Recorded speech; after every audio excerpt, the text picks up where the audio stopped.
যারা নিজেকে যারা নিজেকেই অতিরিক্ত বুদ্ধিমান ভাবে, তাদের বুদ্ধিমান থাকতে দাও। তোমাকে হয়তো বেকুফ ভাবে বা বোকা ভাবে, তাতে তোমার কি?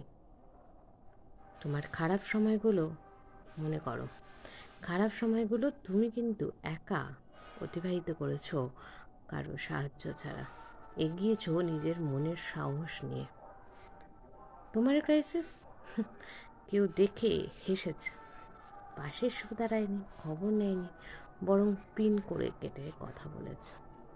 ভেবেছে তুমি যদি তার কাছে সাহায্য চাও, কিন্তু যদি ভুল করে কারোর কাছ থেকে সাহায্য নিয়েও নাও, সারা জীবন তোমাকে কথা শুনতে হবে।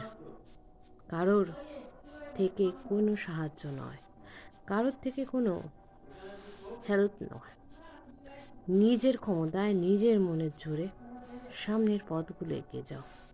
দেখবে পথ যত কঠিন হবে, তোমার এগোতেও কঠিন লাগবে, সময় লাগবে, তবু একটা সময় পর তুমি কিন্তু নিজেই, যখন তুমি সফলতা পাবে, তুমি নিজে মনের শান্তিতে ঘুমোতে পারবে এবং মনে মনে বলতে পারবে তুমি কারোর সাহায্য নাওনি।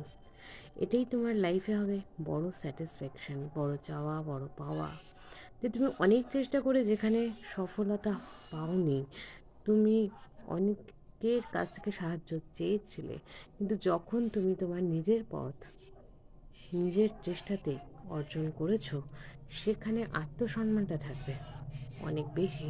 2 পয়সা রোজগার কম হোক তবু ভালো, কিন্তু দিন শেষে মাথা উঁচু করে বাঁচাটা ভীষণভাবে দরকার।